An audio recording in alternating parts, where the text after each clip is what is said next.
হুদৌ সাঁওতাল ছাত্ৰ সন্থা আদিবাসী ছাত্ৰ সন্থা পুৰুষ ছাত্ৰ সন্থা আৰু সাঁওতালী আৰু আদিবাসী সমাজৰ জাতীয় সংগঠনসমূহে আমি একত্ৰিতভাৱে যে যি ৰাষ্ট্ৰীয় ঘাইপথ প্ৰতিৰোধ কৰা কাৰ্যসূচী গ্ৰহণ কৰিছিলোঁ তাৰ প্ৰতি লক্ষ্য ৰাখি অনাগত দিনত আজি এই বতাহ বৰষুণে নেওচি হাজাৰ হাজাৰ মানুহ আজি ইয়াত উপস্থিত হৈছে। गसाइगावआव आदिबासी माहारिनि गोख्रों खुद्रिसारनाय। दिनै गसाइगाव महकुमानि सिङाव थानाय हारापुथा गेलेग्रा फोथाराव दुलाराय सावथाल फरायसा आफाद आसु आरो आसानि दैदेननायाव 28 नं गसाइगाव विधानसभा बियाबखौ गासै दतमा, बावखुंग्रि, पर्बतजरा आरो गसाइगाव मोनब्रै बाहागोआव बोखावनायखौ लानानै दिनै इलेक्शन कमिशन अफ इन्डियानि डिलिमिटेशननि ड्राफ्ट ओंखारनायखौ गनायनानै लानो हानाय नङा होननानै गोख्रों सोमावसारदों आदिबासी माहारिनि गुबुन गुबुन आफादफोरा। आखायाव बेनार प्लेकार्ड लानानै बिसायख'थि आयोग हाय हाय, आसाम सोरखार हाय हाय, 28 नं गसाइगाव विधानसभा बियाबखौ बोखावहोनो हानाय नङा बायदि स्ल'गानजों गोबां रोजा रोजा सुबुंनि होस्रिख्रावनायजों अखोरां गोमखाङो बियाबखौ नाङा जोंनो। फैबाय थानाय समाव जुदि सावथाल आदिबासीनि दाबिखौ गनायनानै लायाब्ला गोब्राब आन्दालन खालामनाय जागोन होननानैबो हुमखि होदों सावथाल आदिबासी आफादफोरा।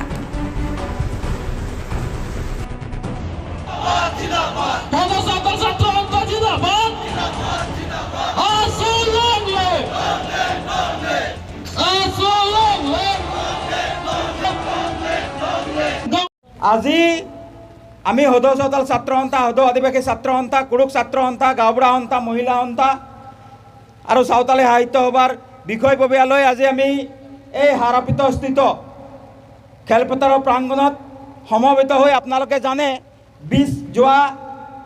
20 জুন তাৰিখে ইলেকশ্যন কমিশ্যন অফ ইণ্ডিয়াই যি খচৰা প্ৰস্তুত কৰিছিলে সেই খচৰাৰ ওপৰতে নিৰ্ভৰ কৰি আমাৰ 28 নং বিধানসভা সমষ্টিত 4 ভাগত বিভক্ত কৰা হ'ল আৰু এই 4 ভাগত বিভক্ত কৰি 28 নং সমষ্টিৰ আদিবাসী ৰাইজ তথা সাঁওতাল ৰাইজক এক বিভ্ৰান্তি কৰাৰ ভাগ কৰাৰ যি পৰিকল্পনা খচৰা প্ৰস্তুত কৰা হৈছে তাৰ প্ৰতিবাদত আজি সমূহ আদিবাসী আৰু সাঁওতাল জাতীয় দল সংগঠনসমূহ একত্ৰিত হৈ আমি অসম চৰকাৰ, ভাৰত চৰকাৰ আৰু নিৰ্বাচনৰ আয়োগৰ বিৰুদ্ধে প্ৰতিবাদ সাব্যস্ত কৰিছোঁ। আৰু এইখিনি সময়ত আমি জনাই দিব বিচাৰিছোঁ যে অসম চৰকাৰে আৰু ইলেকশ্যন কমিশ্যনাৰে 28 নং বিধানসভা সমষ্টিৰ সাঁওতাল ৰাইজক তথা আদিবাসী ৰাইজক বিখণ্ডিত কৰি যি বিধানসভা প্ৰতিনিধিত্ব কৰাৰ অধিকাৰ পাইছিলে সেই বিধানসভা প্ৰতিনিধিত্ব কৰাৰ অধিকাৰ সাঁওতাল আৰু আদিবাসী ৰাইজৰ পৰা কাঢ়ি ল'ব বিচাৰিছে। অসম চৰকাৰে জনাই দিব বিচাৰিছে যে এই ক্ষুদ্ৰ ক্ষুদ্ৰ জনগোষ্ঠী কোনো অধিকাৰেই প্ৰদান কৰা নহ'ব। আৰু অসম চৰকাৰে বাৰম্বাৰে যি খিলঞ্জীয়াৰ কথা ক'ব বিচাৰিছে আমি অসম চৰকাৰক দাবী জনাইছোঁ যে খিলঞ্জীয়াৰ কথা কোৱা হৈছে তেতিয়াহ'লে অসমত থকা অতীতৰ পৰাই এই আদিবাসী সাঁওতাল জনগোষ্ঠীৰ অস্তিত্বৰ কথা কিয় প্ৰকাশ কৰা নহয়, অস্তিত্বৰ কথা কিয় সাঙুৰি লোৱা নহয়। অকল এই জনগোষ্ঠী শোষণ কৰা হৈছে, প্ৰতাৰণা কৰা হৈছে, প্ৰবঞ্চনা কৰা হৈছে। আৰু এটা কথা স্পষ্ট হৈ পৰিছে যে 28 নং বিধানসভা সমষ্টিত অতদিনে সন্মানীয় মাতিয়া ষ্টুডেণ্ট ডাঙৰীয়াই যি 35 বছৰ শাসন চলালে তাৰ প্ৰতি সন্মান নজনাই অসম চৰকাৰে অসমত থকা খিলঞ্জীয়া সাঁওতালসকলৰ সেই মৌলিক অধিকাৰ কাঢ়ি ল'ব বিচৰা হৈছে। আজি গোসাইগাঁও সমষ্টিক 4 ভাগত বিভক্ত কৰা মানে কি? এই সাঁওতাল জনগোষ্ঠীক ভাগ কৰিব বিচৰা।